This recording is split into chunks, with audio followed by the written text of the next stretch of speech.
Markapuram MLA కందుల నారాయణ రెడ్డి గారు మనతో పాటు ఫోన్ లైన్లోకి వచ్చారు. సార్ నమస్తే అండి. ఏంటి ప్రమాదానికి సంబంధించి ఎంతమంది చనిపోయారు, ఎంతమంది గాయపడ్డారు, వారికి ట్రీట్మెంట్ ఎలా జరుగుతుంది, ఏంటి సార్ ఇన్ఫర్మేషన్? ఇప్పటి వరకు 22 మంది వరకు హాస్పిటల్ చేర్చామండి. 22 మంది కొద్దిగా ట్రీట్మెంట్ జరుగుతా ఉంది హాస్పిటల్లో, గవర్నమెంట్ హాస్పిటల్లో. అందరికి కూడా కాలిన గాయాలు ఎక్కువగా ఉన్నాయి. ఒక 2-3 ఫ్రాక్చర్స్ అయినాయి, కాళ్ళు చేతులు అట్లా దిగిపోయి ఉన్నాయి. వీళ్ళందరికీ కూడా ఫస్ట్ ఎయిడ్ ఇమ్మీడియట్ గా చేపిస్తా ఉన్నాం.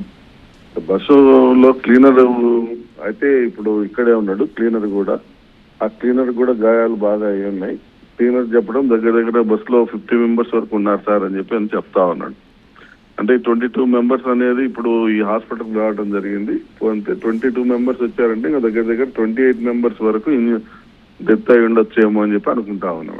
28 అంటే సార్ చాలా విషాదకరమైన నెంబర్ అది. సార్ క్లీనర్ ఉన్నారంటున్నారు, అసలు ప్రమాదం ఎలా జరిగిందట, క్లీనర్ ఎలా సేఫ్ గా బయటకు వచ్చాడు? క్లీనర్ నిద్రపోయాడంటే యాక్సిడెంట్ కాగానే క్లీనర్ బస్ లో నుంచి కింద పడిపోయినాను అని చెప్తా ఉన్నాడు. క్లీనర్ నేనేం చేయలేదు అని. అయితే అంత సడన్ గా అంత మంది దాకా చనిపోయారు అని అంటే వాళ్ళు బయటకు ఎందుకు రాలేకపోయారని మీరు అడుగుంటారుగా. సో ఏం చెప్పారు ఆయన? అంటే కొందరు వచ్చారు ఎగ్జిట్ లో ఉండే వెనక్కి, కాకపోతే బస్సు ఎప్పుడైతే గుద్దుకున్న వెంటనే కొందరు చేతి తిరిగిపోవటం, కొందరు కాళ్ళు ఇరిగిపోవటం, కొందరు దెబ్బలు తగలటం ఇట్లా జరిగినాయి. కొందరు అద్దాలు బాగా కొట్టుకొని కూడా బయటకు వచ్చిన వాళ్ళు ఉన్నారు వీళ్ళల్లో. సో ఎవరైతే బయటకు వచ్చారో వాళ్ళు సేఫ్ గా ఉన్నారు. కానీ ఇంతమంది రాలేకపోవడానికి ఇప్పుడు బస్సు ట్రిప్పర్ దా ఎవరిది పొరపాటు అని డ్రైవర్ ఎలా ఉన్నారని చెప్పారు క్లియర్? ఇంకేం చెప్పారు సార్? డ్రైవర్ ఎవరు లేరండి, డ్రైవర్ ఎస్కేప్ అయి ఉన్నారు మేము బయటకి. కాకపోతే అక్కడ సిచ్యువేషన్ చూస్తే బస్సు ది రాంగా టిప్పర్ది రాంగా అని చెప్పే పరిస్థితులు అయితే ఎవరం లేము. ఎందుకంటే బస్సు గుద్దుకోవటం టిప్పర్ డీజిల్ ట్యాంకర్ కొట్టుకొని ఉంది. టిప్పర్ డీజిల్ ట్యాంకర్ బర్న్ అయింది. ఒకటి బర్న్ అయ్యి 2 ఫైర్ అయిపోయినాయి. టిప్పర్ కూడా కాలిపోయింది. రైట్. అంటే క్లీనర్ కి మాత్రం ఏం జరిగింది ఎవరిదనేది తెలుస్తుంది కదా సార్. సో అలా అడుగుతున్నాను, క్లీనర్ ఏం చెప్పారు? అసలు ఇలా వచ్చింది, మేము ఇలా వచ్చేటప్పుడు వాళ్ళు ఇలా వచ్చారు, జనరల్ గా చెప్తారు కదా. లేదమ్మా, క్లీనర్ నిద్రపోతా ఉన్నాడంట. క్లీనర్ నిద్రపోతా ఉందంటే నేను చూడలేదు అని చెప్పాడు క్లీనర్. కానీ వీళ్ళందరూ కూడా బస్సులో వాళ్ళు కూడా అందరు నిద్రపోతుంటారు కదా. అవును, వీళ్ళకి కూడా ఏం తెలియదు. ఏ విషయం తెలిసినా డ్రైవర్ కి ఒకటికి తెలుస్తుంది ఎట్లా అనేది. సార్ గాయపడిన ప్రయాణికులు ఏమంటున్నారండి? మా గాయపడిన ప్రయాణికులందరూ కూడా వాళ్ళకి ఏమి జరిగిందో వాళ్ళకి తెలియని పరిస్థితి. సడన్ గా మంటలు వచ్చినాయి, మేము ఎస్కేప్ అయినాం, తప్పించుకున్నామని చెప్తున్నారు అంతే. వాళ్ళలో ఆ 22 మందిలో ఎవరైనా మహిళలు పిల్లలు ఉన్నారా అండి? ఉన్నారమ్మా, మహిళలు ఉన్నారు, పిల్లలు ఉన్నారు, చదువుకున్న పాప ఉంది, పోతే ఒక తల్లి ఉంది, కొడుకును చిన్న 5 నెలల పాపను మిస్ అయిందంట.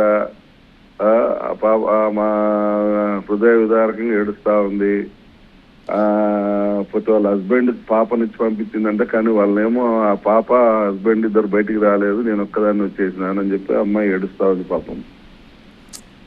అదే బాధ అనిపిస్తుంది సార్. ఇంతకీ మీకు తెలిసిన సమాచారం ప్రకారం ప్రమాదం ఎన్ని గంటలకు జరిగి ఉండొచ్చు సార్? అంటే అక్కడ ఆ ఏరియా రోడ్డు జనరల్ గా ఎలా ఉంటుంది సార్? ప్రమాదం జరిగిన ప్లేస్? ప్రమాదం జరిగిన టర్నింగ్ అండి, అది కొద్దిగా టర్నింగ్. ఒక సైడ్ అప్ ఉంటది, ఒక సైడ్ ప్లెయిన్ ఉంటది. ఆ టర్నింగ్ లో జరిగింది యాక్సిడెంట్. ఓకే, దానివల్ల ఇబ్బంది అంతే. తెల్లవారుజామున జరిగింది అంటున్నారా అండి? తెల్లవారుజామున 5:30కి అట్లా జరిగినట్టుంది. 5:15, 5:30కి అట్లా జరిగింది ఉండొచ్చు. Okay sir. మాకందరికి తెలిసరికి 6:10 అయింది. మేము 6:30 కల్లా వెళ్ళిపోయాం spot. Right sir, thank you. అది మార్కాపురం ఎమ్మెల్యే కందుల నారాయణ రెడ్డి గారు ఇప్పటిదాకా మనతో మాట్లాడారు. ప్రమాదం తెల్లవారుజామున జరిగింది. సో అసలు ఇంకా బాధాకరమైన వార్త ఏంటంటే ఎమ్మెల్యేతో మాట్లాడిన తర్వాత మనకు తెలుస్తుంది అంటే చనిపోయిన వారు 10 మంది కాదు, ఇంకా ఎక్కువ మంది ఉన్నట్టుగా మనకు తెలుస్తుంది. ఎందుకంటే ఆ బస్సు క్లీనర్ ఇప్పుడు అక్కడే ఉన్నారు. సో బస్సు క్లీనర్ పోలీసులు అదుపులో ఉన్నారు. క్లీనర్ చెప్పిన సమాచారం ఇప్పుడు మనకు ఎమ్మెల్యే ఇప్పటిదాకా మనతో షేర్ చేశారు. ఆయన చెప్పిన ప్రకారం ఆ బస్సు క్లీనర్ ఆ టైంలో, ప్రమాదం జరిగిన టైంలో నిద్రలో ఉన్నాడు. ఒక్కసారిగా బస్సు జరిగిన కుదుపుకి బయట ఒక్కసారి పడిపోయేసరికి కిందికి బయటకు వచ్చేసాడు. అండ్ డ్రైవర్ పరారీలో ఉన్నాడు. అంటే ఈ బస్సుకు సంబంధించిన ట్రావెల్స్కు సంబంధించిన డ్రైవర్ సేఫ్గా ఉన్నాడు, క్లీనర్ కూడా సేఫ్గా ఉన్నాడు, ఇద్దరు సేఫ్గా ఉన్నారు. కానీ 20కి పైగా మరణించినట్లుగా మనకు తెలుస్తోంది. బట్ క్లారిటీ ఇంకా రాలేదు. కానీ విషాదకరంగా చాలా ఆ మృతుల సంఖ్య పెరిగే ప్రమాదం మనకు కనిపిస్తోంది. సో కారణం కూడా టిప్పర్ డీజిల్ ట్యాంక్ పేలడం వల్ల, ఏదైతే ట్రావెల్స్ బస్సు టిప్పర్ని ఢీకొందో ఆ టిప్పర్ డీజిల్ ట్యాంక్ పేలడం వల్ల ఇంత పెద్ద ఎత్తున ప్రమాదం జరిగినట్టుగా తెలుస్తోంది. బట్ ఆ పేలడం కూడా మరి ఎందుకు అంత స్పీడ్గా గుద్దుకున్నాయా?